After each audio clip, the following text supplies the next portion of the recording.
Hello and welcome once again to What's Going On. I'm Mark Turris and we're here on the Forerunner server bringing you the latest in what's going on in Watcher of Realms. As ever, this is a community-based podcast. Please do remember to like, share, hype, subscribe, and get other people involved with the podcast. Get involved in the comment section. It really does help grow the channel. Been a lot of interaction on the last couple of videos and it's been really fun to get engaged with.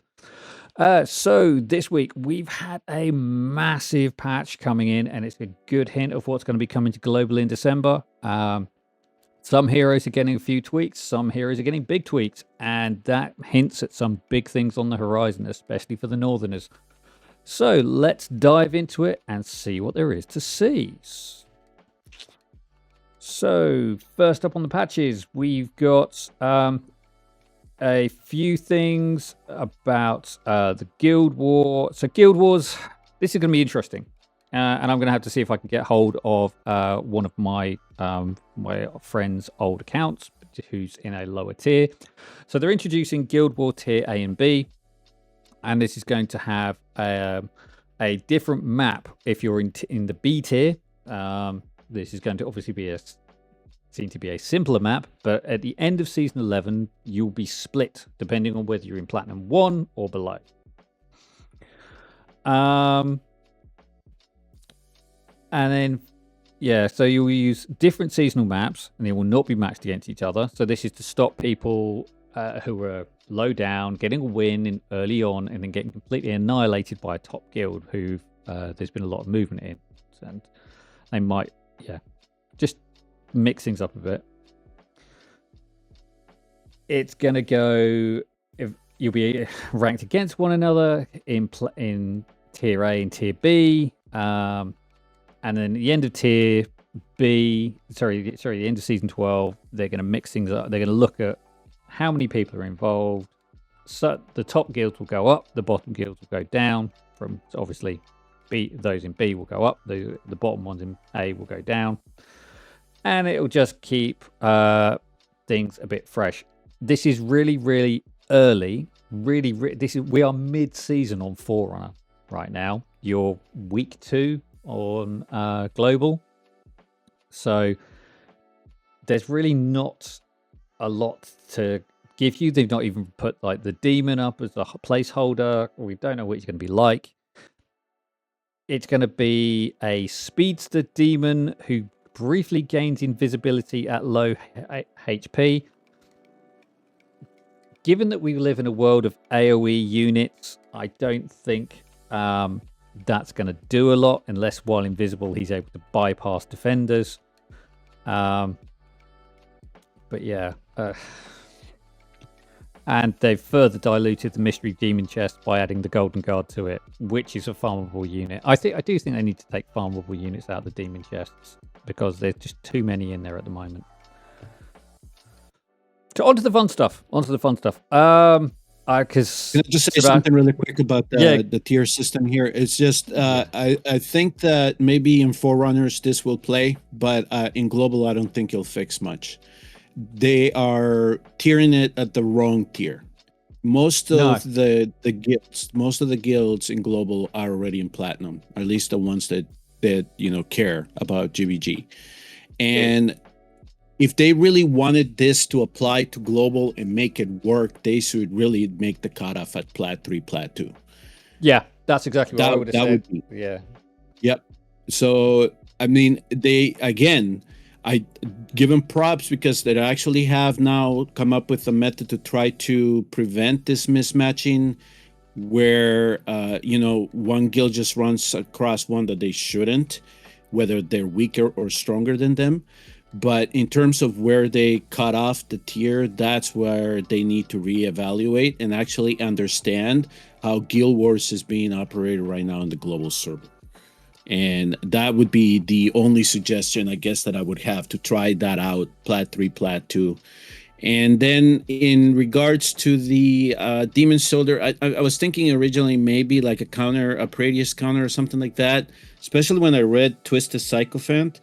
But no, it most likely will play like this one that was released in season 11, like the kit read great, but when actually you put it to practice, it was just no damage and it melts easy.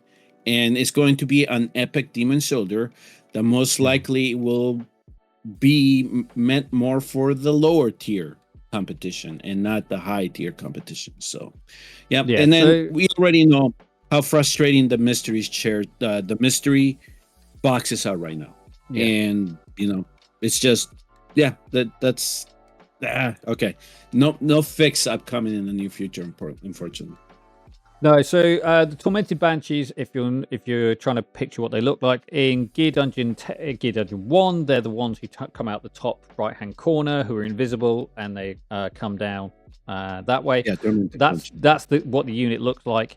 So it's going to be interesting to see how they roll this out, what the invisibility lets them do. If it lets them bypass defenses when invisible, that could be very interesting, because if it could then bypass your defender and they might be able to take out a unit in the back line as it's going through, then that could be really interesting tactic. You hold up on the defender or something's getting absorbed. This guy takes a few hits as he's coming through, drops to invisible, walks through, takes stuff out and carries on. Anything which causes the healer's focus to split is always really good in GBG, so maybe this has some use, but right now this information is so early in the season. It's really, really surprising that they've done it so soon. Because we've got another 2-3 It is surprising, weeks. But at least they're giving you a roadmap, and that's something that we always, even if it's just preliminary, at least we now have an understanding here, and maybe now we have a chance to provide that suggestion at least for the global server, and make people understand how this is going to work. And maybe, they, at least for the global server, it hasn't been finalized, so they can still change which tier to cut it off at. Yeah, I mean, that is a very good point. I mean, they do recognize that the Forerunner population is very different to the global population, with every area except Arena, but that's just a personal bugbear. And they do look at things like the Gladiator Gauntlet and how many teams get pushed into Gladiator Gauntlet, and compared that to the Forerunner. We get like 32 guilds through, you get 102, there's like 128 or something, so it's significantly more teams go into Gladiator Gauntlet on global, so there is obviously a recognition of the difference. So it is very likely that when this rolls out to global, it will be at a higher tier. So moving on, Gwendowlyn, on the topic of limited heroes who have been somewhat underwhelming in their existence. Gwendowlyn is the northerner. Here we go. The Ice Queen, and she had this brilliant intro video. Let me just hook it up because I think this video is brilliant. And she's all of her allies are dying. She's on the battlefield, and then all of a sudden she casts this massive shield and resurrects everyone, and it looks really, really cool. But that's never how it played out in her previous incarnation. What happened was she would cast one shield, one big shield around one unit and the adjacent units, and nothing about reviving allies, none of this like bringing everyone back from the brink. Now they've taken Gwendowlyn, and they've given her a real good focus, and I think this is a very, very good hint that they're doing a big update to her for Christmas, and she's definitely going to be the limited unit who appears at Christmas on the global servers. So I did a bit of homework and got my skills out, so let's just dive over and have a look at these. And now they're obviously in the wrong order, as is always the way. There we go. Single target units. Let me just move that out of the way up there. There we go. So first skill, completely unchanged. The ultimate is slightly different. So what happens now is that, the old skill was 6. So it's about a max skill of 80% damage of Gwendolyn's max HP, and it was 1200 cost. So what it is now is it grants, and it was at like 1 unit and a couple of units around it, of half the strength. Now it's 70% of a unit's max HP for 10 seconds. It's scales based on healing effect, and you can get some really big shields out of her. I was doing some testing the other day. I was getting 100k HP shields out of her, and that's for everyone. So that's really going to help. It's going to make her viable for Matrix. If you're looking for a unit to add survivability, it's going to make her viable in a lot more content. Really makes it, and they've brought the cost down, so they've reduced the cost from 1,000 down to 900. So it's another 100 cost down, but it just means you can cycle it that little bit faster.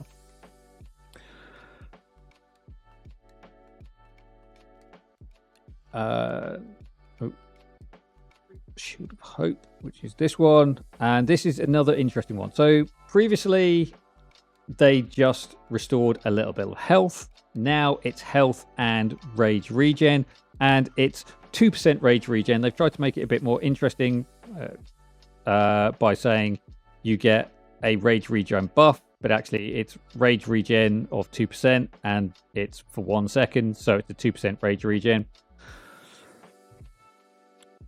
And the final skill is Frigid Flurry, and this one's really interesting. I'm trying to find a place to put this, but basically previously it was just put a freeze on the enemies. Now it's freeze and 10% physical vulnerability onto 3 nearby enemies, which means that if shields are popping, you're putting vulnerability on enemies, which means that you're stopping them from moving, so you're immobilizing them, which means other people can do more damage to them. And yeah, she's cycling her shields really, really quickly. So really. This is when the shield pops, right?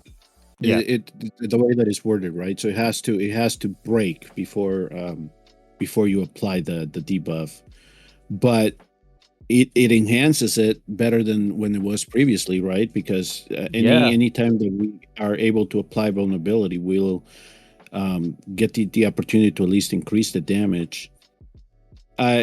It's an interesting rework. I will say that you hit it on the head at the beginning when you were first analyzing this with the first couple of skills, is that they wanted to make her service matrix viable.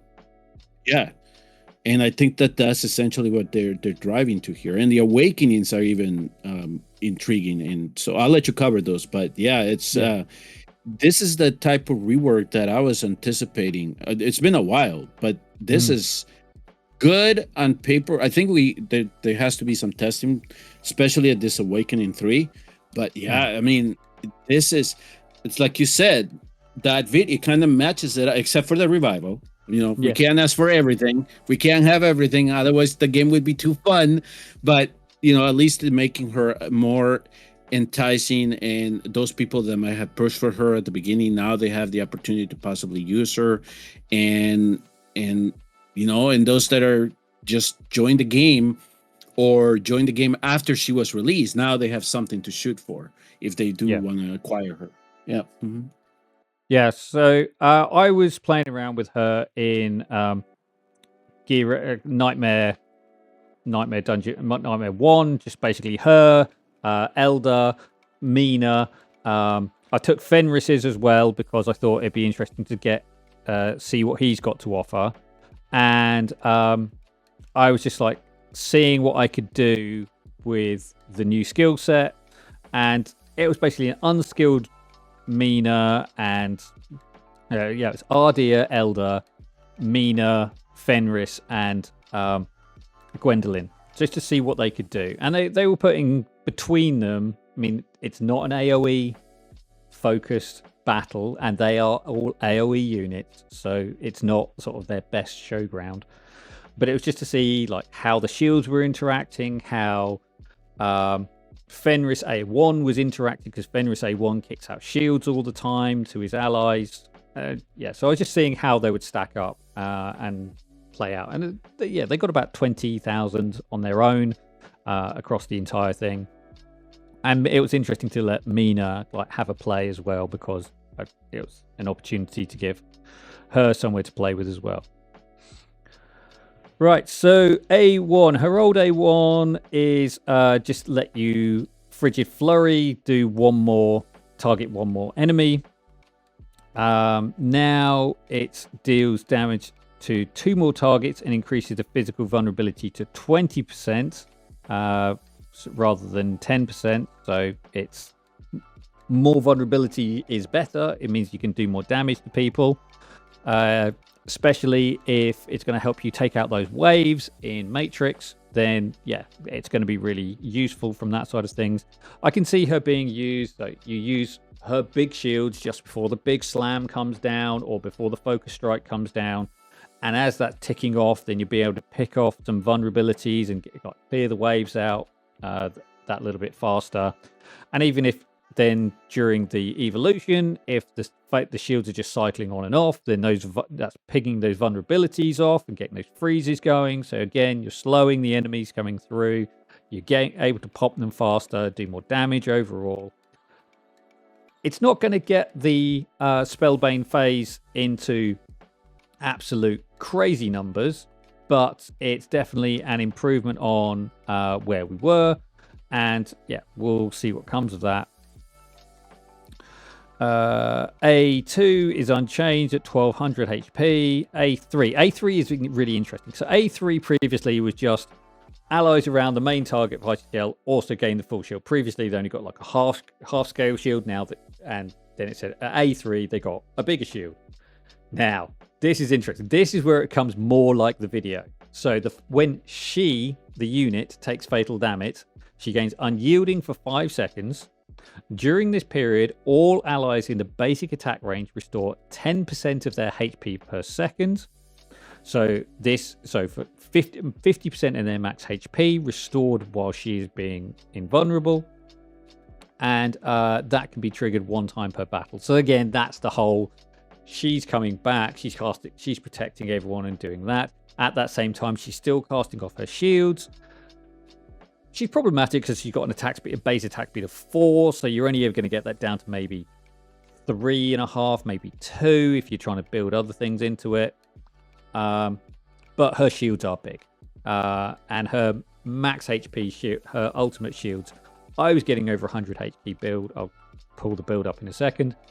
But I've seen clips of people with her doing 180k shields, and that is just, I mean, I don't know what sort of enhancements they had on that gear, but yeah, that was. It is possible to get absolutely insane shields. This is an A3. I think it was A5 actually. A5, even better. But yeah. let's just theorize a little bit. So this is an HP based unit, correct? Yes. And then so you stack the HP, right? Yep. And if you have her A3, she has invulnerability. So what if you make her the highest HP in the battle? Do you think that with her shields she could stomach that strike for most of the battle? No, because that invulnerability is only 1 time, and her shields are. I mean, they're big, but I mean, I think Behemoth had it recorded that they're like. By the 3rd evolution, they're about 150k hits or something. So it's not enough. Yeah. So it's not quite there still. How many rounds could she make it compared to a Cyrus? That's theoretical. This is where people are going to be playing. Yeah, but the thing with Cyrus is pretty much invulnerable because of his skeletons. So I think you're looking at comparing it to not Ezrin is the way of looking at this. Let's talk about accounts that don't have Cyrus, like mine in the global server.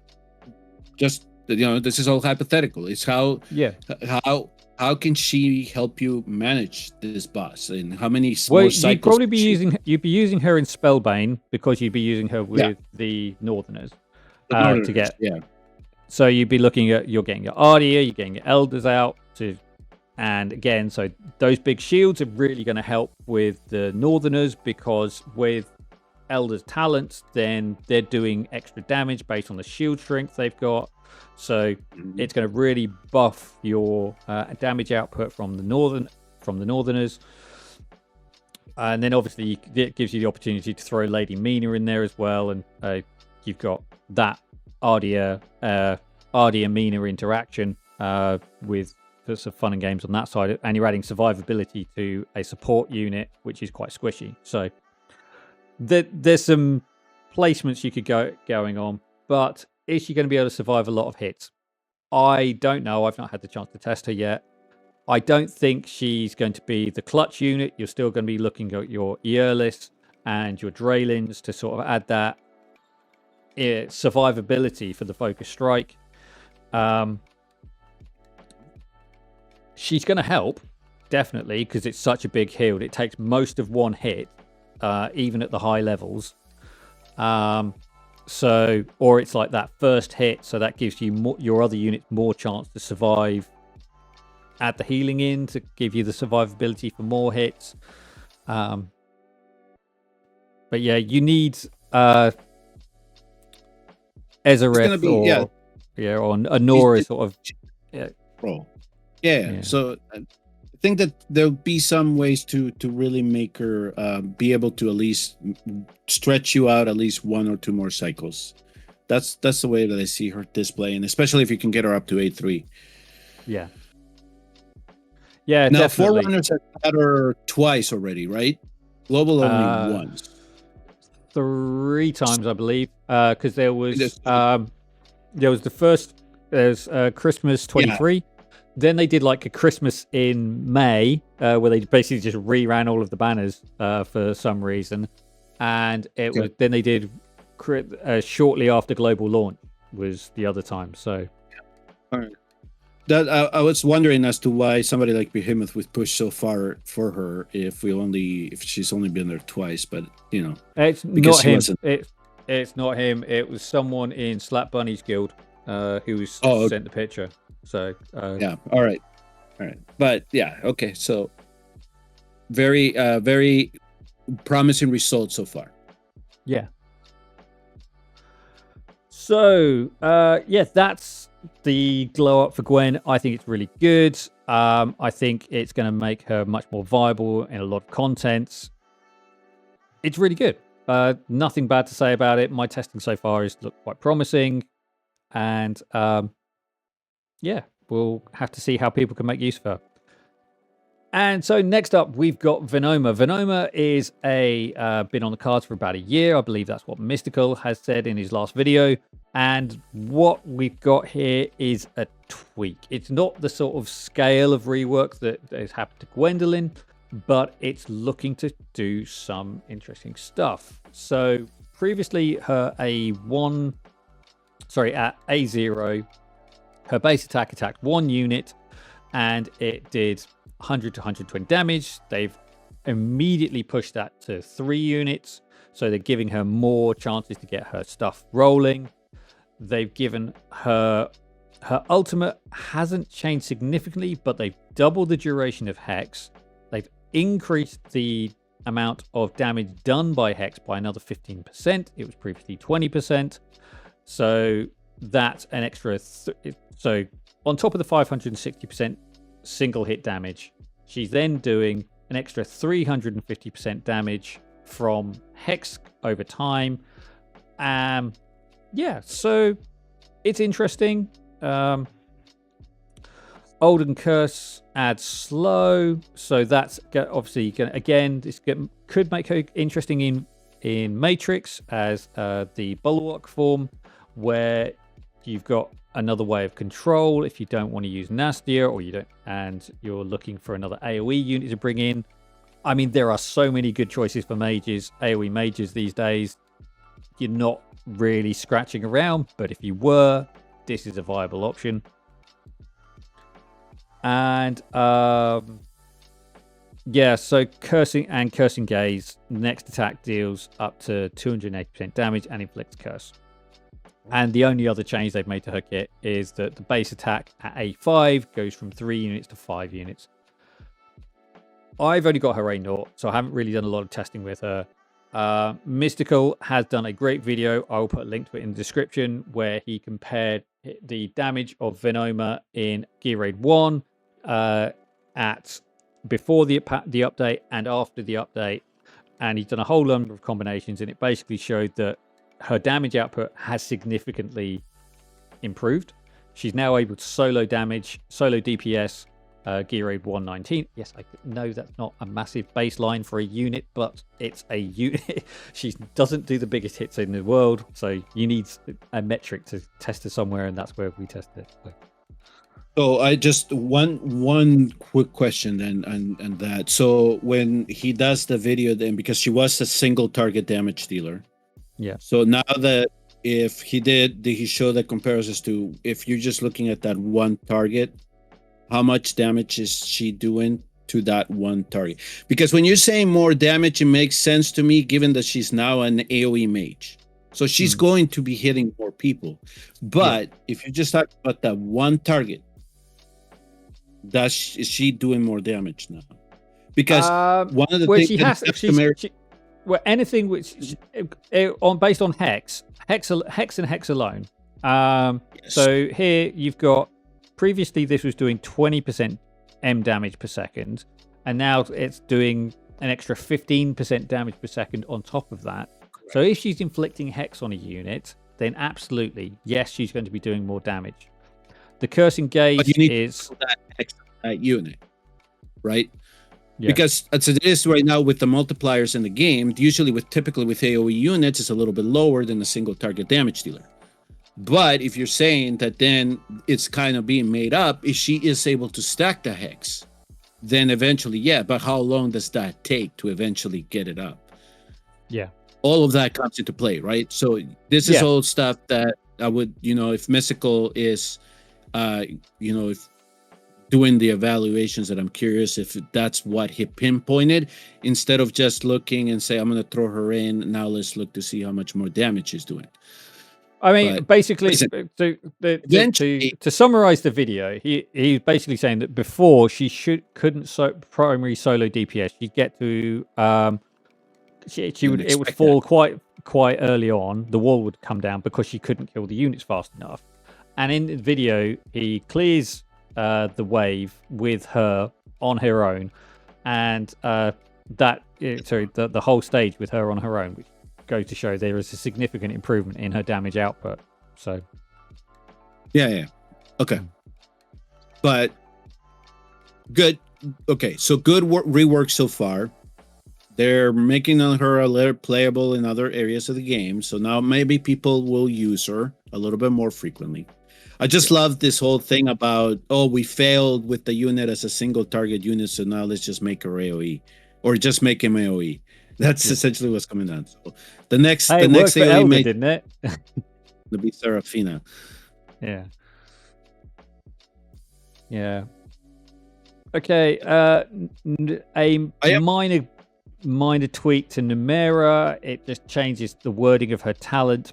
So previously it was a 50% chance to do a strike, and now it's made it so it's one strike, one bonus hit every 2 attacks. So it's gonna, it'll level out her damage output really. So she'll be much more consistent. You won't have that chance of rolling tails too many times in a row and her damage dropping off because she's not putting out those extra spikes. So aside from Beatrix, anybody else put slow on esotericists? They could have gotten cheeky and say, let's give her a cultist designation, but keep her as a esotericist lord. That would have been nice. Oh, you mean like they did with Ingrid? You mean like gave her 2 factions that way? Yeah. Hmm. That would have been great, but yep. Yeah. Just trying to think. So you got Venoma. Because I'm going through the gallery right now, and if I see anybody have slow, they have a cultist designation. Yeah. And just interesting that she got a slow.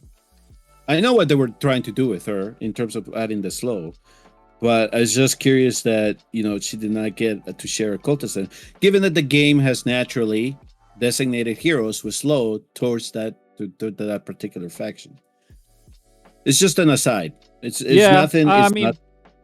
Boreas does freeze. Oh, don't get now. I've always said the Boreas should have co-tag with Northerners. I've always been.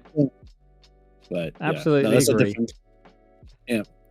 Now you here obviously Malric, because he does Winter's Bite, and that's technically a slow in its initial settings. Okay. Yeah. Oh, he does. Yeah. Okay. But this is a Winter Bite. I mean, Nora has a Winter's Bite, so okay. All right. Either way. I thought it would have been so much more. People would actually have wanted her. She had like a co-designation with the cultists, but she's still restricted to her faction. She's still restricted to her faction. That's the thing. Yeah. That could be something that they could play down the line later, especially with these lords that are in both the ancient and the regular summoning pool.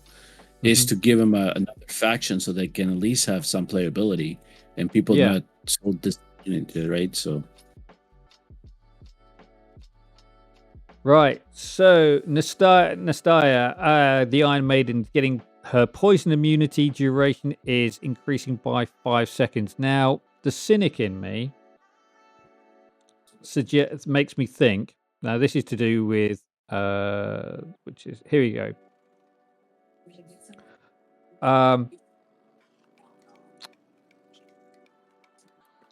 Poison immunity. I think it's when her allies gain poison immunity for a short period of time.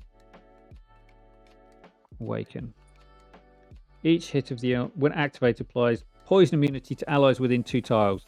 So the cynic in me suggests there's a stage coming up with lots of poison. So this was previously 10 seconds. It's now going to be, it's now 15 seconds.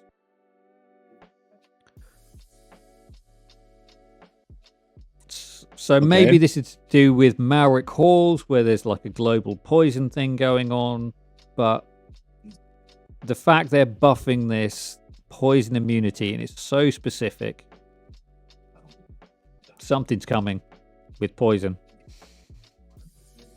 Well, aside from Abyss 1, do you think you'll finally get Abyss 2? They did suggest that there was that they might do different. Well, this set with Semra, but Semra does poison, but do people use Nastya in Semra? I guess if she's positioned right, she could put out quite a few poison immunities, which would make dealing with that stage a lot easier.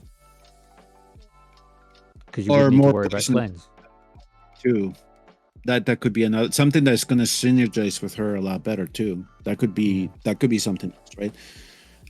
Dahlia just recently got a rework, the flowers, right? So maybe that's the play there.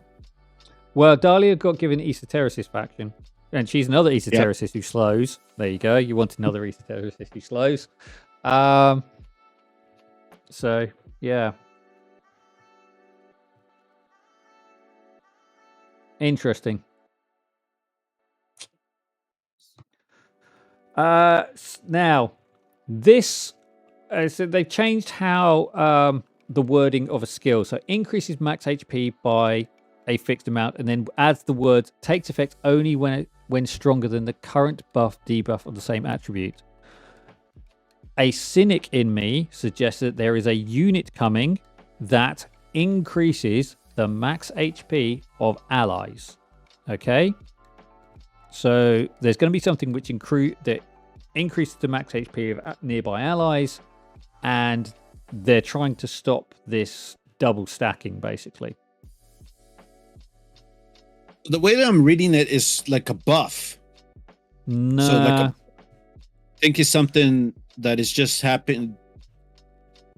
It's just to stop people. So if you get this is giving a max HP of 30%, then what they don't want is them introducing another unit which has a increases max HP by fixed amount, and then this stacking on top to give them even more survivability. So for example, the new unit coming in stack adds 15% max HP, but it's saying as that's lower than the 30% that you're getting from Sadie, then no, it doesn't take effect.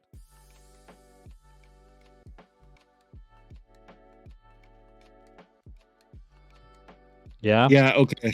So an effect then. Yeah. It's an effect.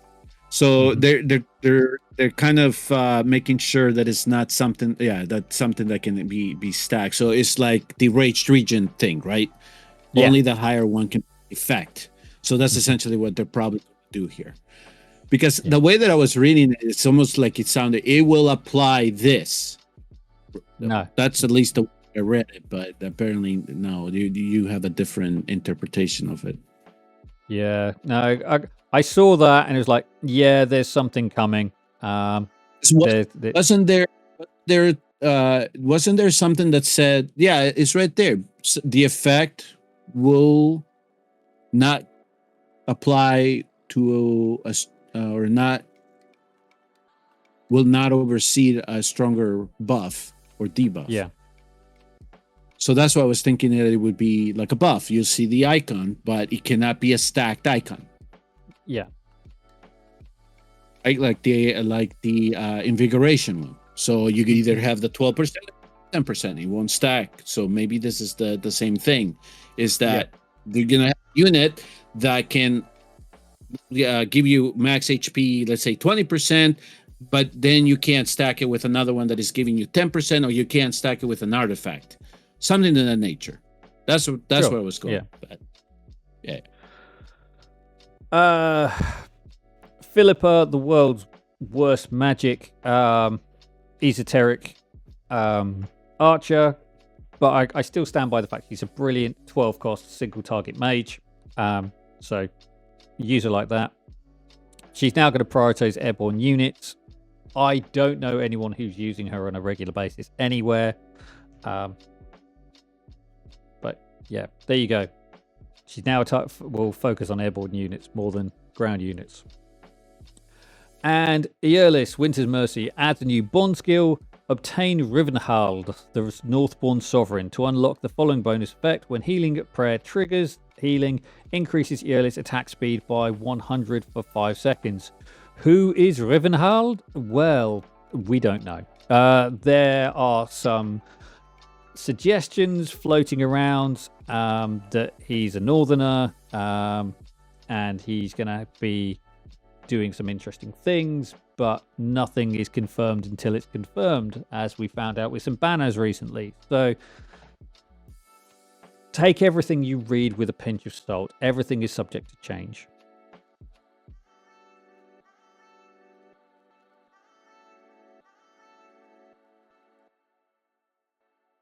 Yeah. This is going to be cool. So Kane, the Arbiter Watcher, who does cost regen, is getting a massive AoE artifact, increases his AoE damage by between 20 and 30%, and adjacent allies gain penetration by 15%. So basically, the devs looked at Arena. They saw that everyone was using Magda for her damage output and her penetration buff, and said, nah, what? Let's take Cyrene and Magda and smush them together into a single unit now, and there you go. And that's where he's going to become. It's a brilliant artifact for him. I think it's going to be really, really cool. It's going to let him put out some damage. It's going to give him more penetration. It's going to give him penetration, and it's going to make Kane-based AoE arena teams horrible to face. And they're definitely doubling down on bad content, man. They're just like, no, we don't need it interested. We're just going to keep throwing stuff at this. Let people deal with it. It's just intriguing. It's like they don't recognize that arena is so bad, and they're just like, no, we're just going to double down on this. The thing is, they look at it in terms of time spent in game. And the thing is, people are spending a lot of time in arena because they put a really good unit as a reward for arena.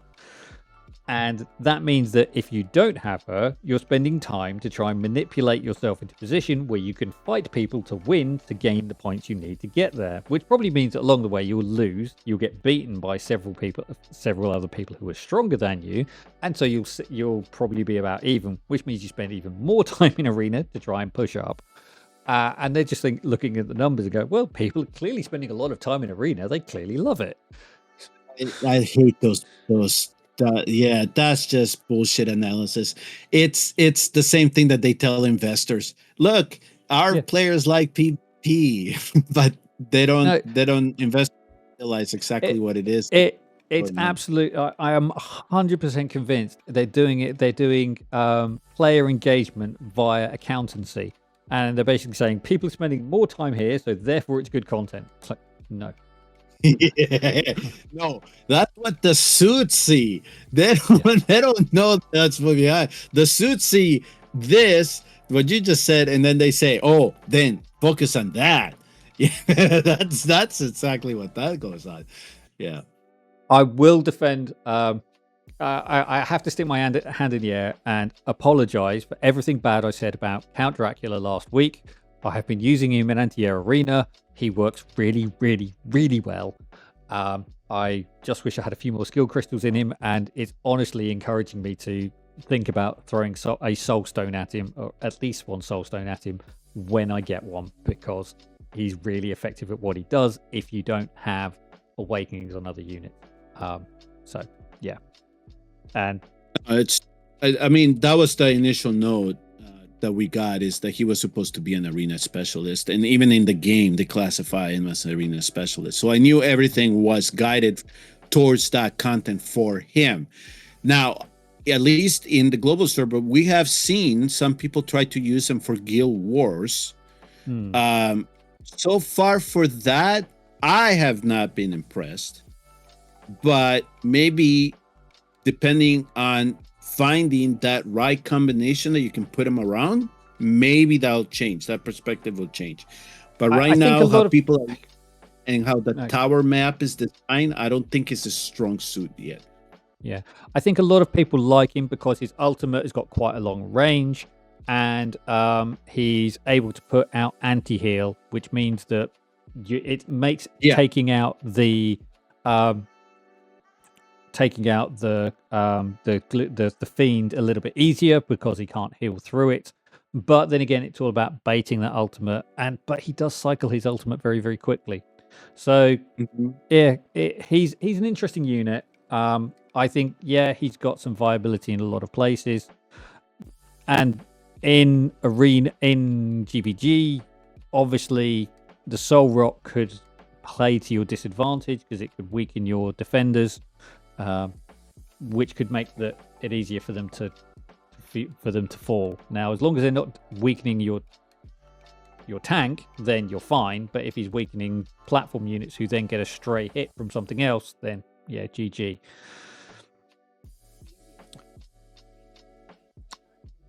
Right. So the other thing here was Regulus, Shield of the Morningstar exclusive artifact. Again, during the ultimate, increasing max HP, and they've added that same caveat of only takes effect when stronger than the current buff debuff to the same attribute. Again, it's just reinforcing something's coming out that is going to mess with the max HP of allies. So. Autofight campaign stages. It now supports gear recording, finally. So you can do your promotion stages and you can save the gear on it and you'll never have to worry about it again. And the heroes' visits as well, which I'm always going, I can't be bothered to gear them for, what is it? 2 shards of 5-star psychic power. Yeah, I can't be bothered. But anyway. Auto fight experience. Oh yes, this is another nice one. So when you're doing an auto fight and you want to move the gear around so you can do something else in the game, says, nah, that hero's involved in an auto fight. Your hero is busy. Your hero is busy. You can't, even though it's recorded. even though the gear is locked and be in use. No. So I mean, that's a really good quality of life change. Really, really nice. Watches 18. Oh my god, I found it. I tried Watches 16, and basically they took all the things that were really hard about stage 15 and went turn the dial up. So yeah, they love doing that. They love doing. I mean, but it's not like a gradual one. It's just like, no, you were at 100. Now we're gonna put you at 500. It's essentially what that entails. Yep. So yeah. So I'm not surprised by it. I'm not surprised by it. I mean, they did the same thing with the cultists, right? And the nightmare kind of had that steepness to it, right? 16, 17, 18. Yeah. So yeah, they're making them. This all goes to player engagement in the game, right? Because these are not stages that they're making them so you can clear them in half an hour. There are some points where, depending on the gear and the heroes and the awakenings you have, you're going to easily invest 2 hours on it trying to clear it, because that first clear, you're learning how everything is coming about. So they're essentially making it so you do have to really remain engaged with it at times. That might take you very long times, unless you have the heroes that just practically gonna make you clear that stuff really easy. Oh yeah. So. Yeah, it's going to be interesting. I think that, I mean, it's definitely beatable. I've not heard. There's a couple of guys in my guild who managed to beat stage 18. So if you've got the unit, you've got the time to invest in it, then you'll be able to storm through it. I imagine it's not the horror that was Cultist 15 before Ezerith came on board. Now, that might mean that there's something coming to Watches, which is going to help them through this to make it a bit easier. But it is doable with the units that are on the table, as opposed to Cultist 15, which was just a stop for almost all accounts. Obviously, new achievement, quick cast individual skills. Now, this is quite one, so let's just dive into something. So... Guild, Dracula Chasm, Nightmare 1. So, fight. So let's just pull some gear on to Mina, just so I can. This is just sort of the team that I was messing around with the other day. So what did I go for? I went for.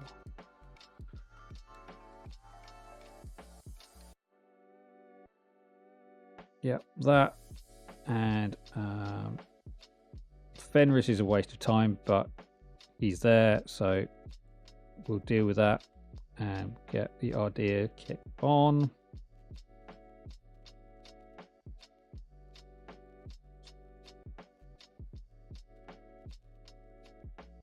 And Fenris. Oh.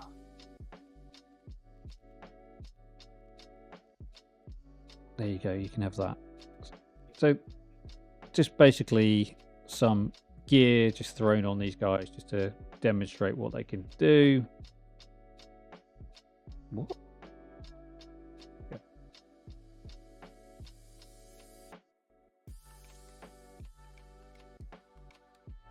Okay, so what we're going to do is just going to come in for a quick play test.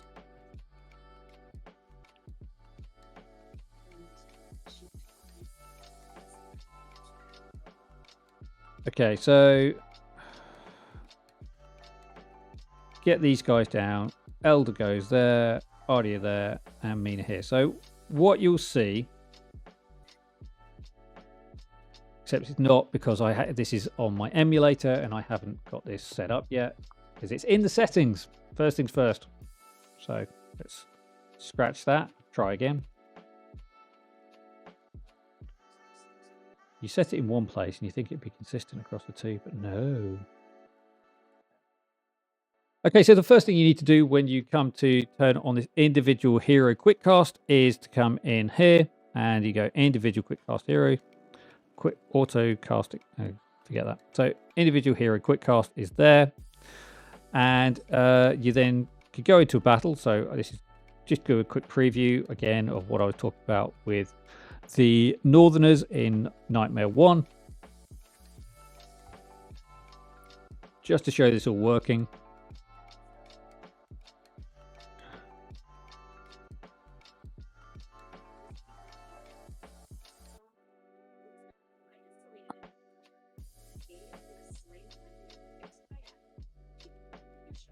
Okay, and so now you see you've got this extra unit, it's the extra thing here. So this lets you say which units do you want to cast, which units do you want to auto cast. Now this is really, really good if you're running a Diao-chan and you don't want her swapping stances every time people drop into low HP. You can say, actually, I'm going to set the stance for this unit. You can have full control all over the others.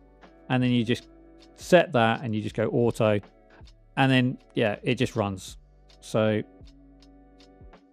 yeah, that is that's one of the features that we have, that we've been asking about, especially with the auto runs. Yeah.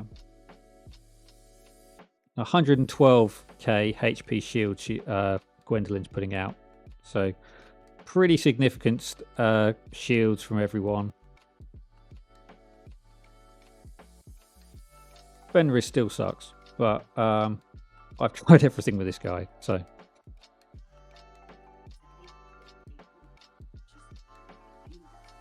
But yeah, I mean, that's it. That's how it works. Mina is doing Mina-y things. That's the A1 range. As you can see, that's a bit bigger. If you had any queries about what her A1 range looked like, it's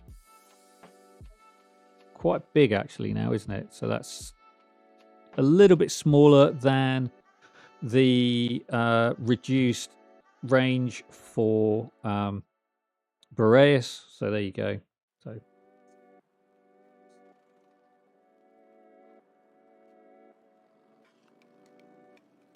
but yeah, I mean, that's the game. That's what they're doing. Yeah, rather than let this run through. But anyway, that's it. So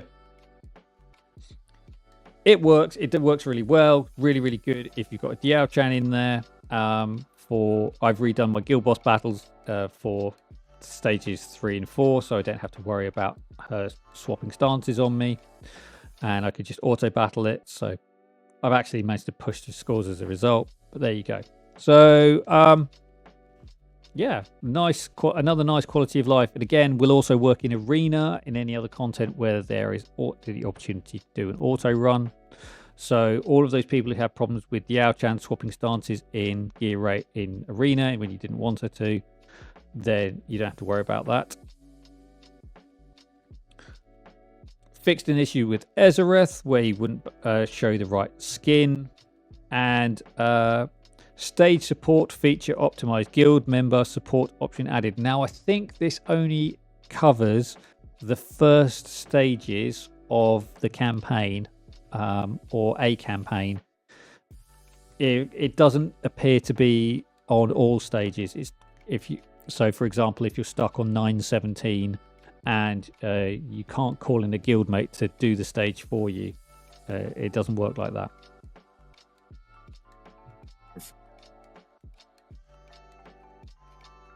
Overall, this patch, it was nice balance. I mean, it's a very good patch, I would say. A lot of QoLs being added, heroes being reworked that are now hopefully more playable. And it's just stuff that we were hoping to see sooner, but it's coming along. They did a very good job balancing this patch out. So nothing controversial. I think that the only suggestion I'm going to submit is for the global server. Is the cutoff. It's just split it between Plat 3 and Plat 2. Plat 1 and Bronze is not going to do anything, and just go from there. So yeah, another quick thing to say: the Goblin Hoard. I hope this came to global as well. I thought this was really nice. It was pretty good. If you had 200 W gold or or a couple of diamonds lying around, you were able to push. So I was really lucky, and I managed to get pretty much all of the stages to the top level because I kept landing on the keys. It was only when I got to the W gold one when I realized I could farm extra W gold off this. So I picked up quite as much W gold as I could as I went up the stages, and I got that to the top level. And the rewards are nice. I made a profit on both the diamond and the W gold for the investment I put in. I'm not sure if the packs are amazing value. I think that's incredibly overpriced for what it contains. But three ancient summoning crystals, based on Moonton's own pricing, that's good value. But yeah, I'm not sure about the others. That's not worth it. I mean, regarding the pack, I think that as time has progressed here, I don't think that they're getting better in terms of value. But, different people have different cutoffs, right? Or what they perceive to be value. Because this is something that I had a conversation with another content creator as to where do they think the cutoff for good value for an ancient summoning crystal is. And we both had different a different cutoff. Because I perceived it based on what the past was with specific packs as to how good the value would be. But now this other individual is taking it as a whole, looking at every pack and then saying, no, the good value is here. And then, it's like he's coming about with how things are changing. And then he's adjusting the calculator based on that. It's good that people in the community are tracking that, because it does mean that people have a more informed choice about the pack, about how they spend their money. I do think that Moonton is actually quite bad at overvaluing, especially ancient crystals, especially with the poor return on investment for them. And the Count Dracula event where you got one free for 90 summons was good. It meant that you had a chance of getting the non-Lord off and not having to worry about the pity side of things, especially as we already know that there is another new unit coming up this in a couple of weeks, the videos have started landing for. I saw 2 videos today about the new unit. I'm sure it's in Sebastian's inbox of activities to do. And yeah, there's stuff coming. So you could have invested in that, and you can go off and do this other banner with its pick your Lord thing going on. And we'll see what comes of that. So it was a nice way of dealing with a situation, especially for a collaboration unit. Very intriguing times.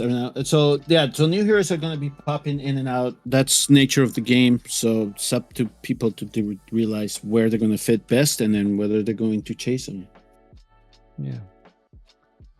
But I think overall the Dracula's Castle event's been pretty good. I thought stage 9 was very frustrating of this campaign, but it was nice that you were able to then speed run it at the end with all of your units, and they hadn't scaled it up to match them, so you could go in there and get your revenge on the stages which had really irritated you, and you just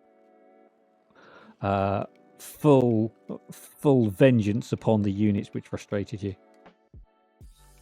I heard some people saying that's one of the last stages, a little bit of a pain in the butt, but they were able to clear it. But you had to wait a couple of cycles, right? So you can if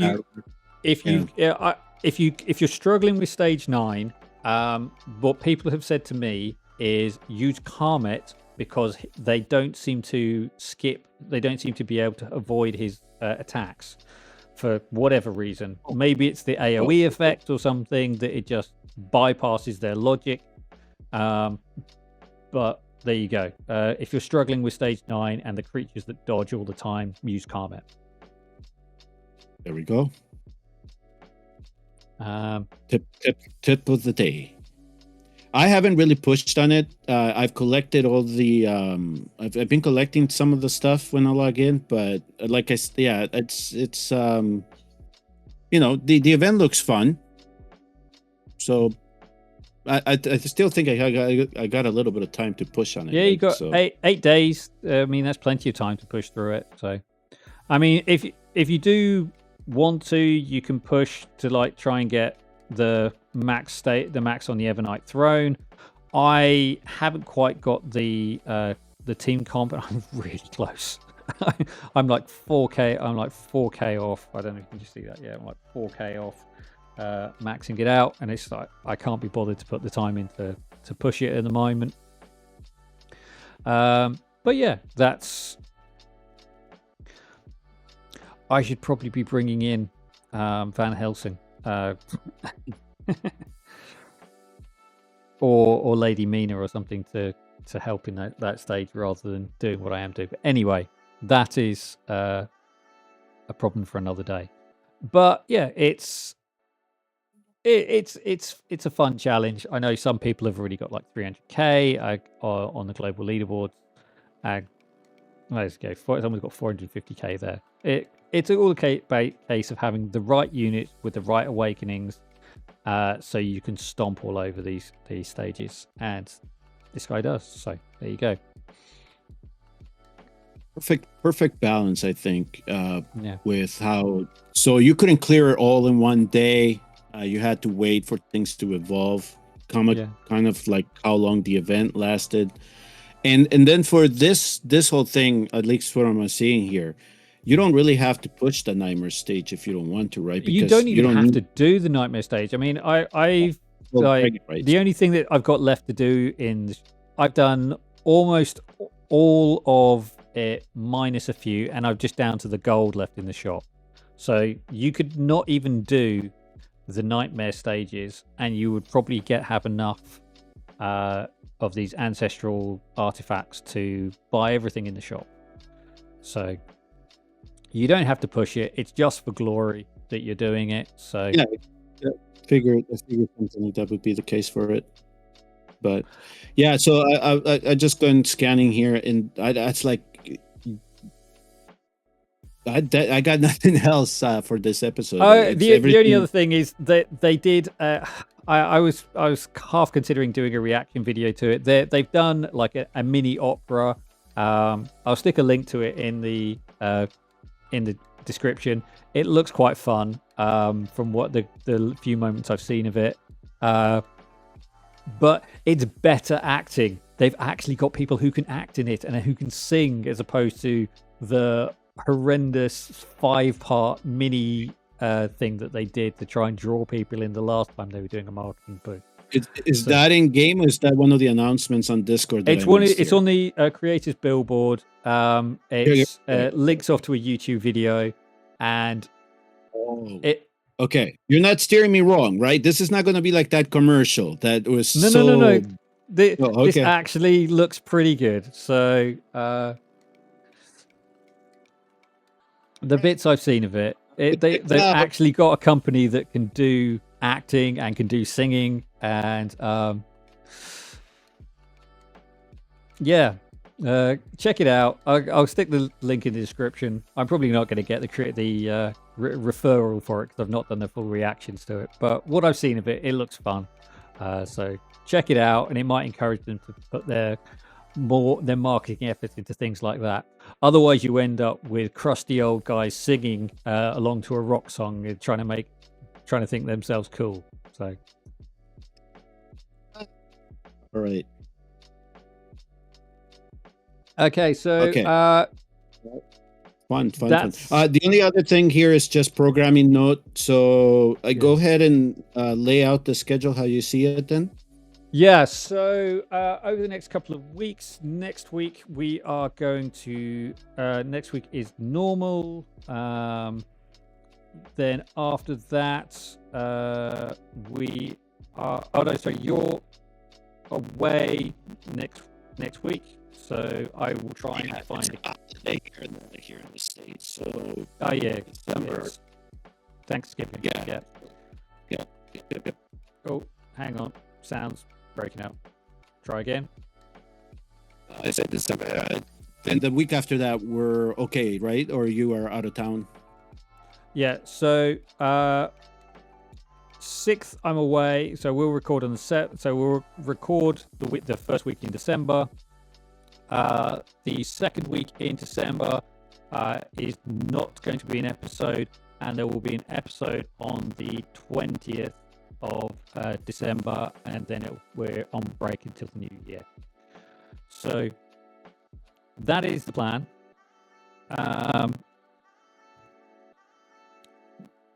Obviously, there's a lot going on.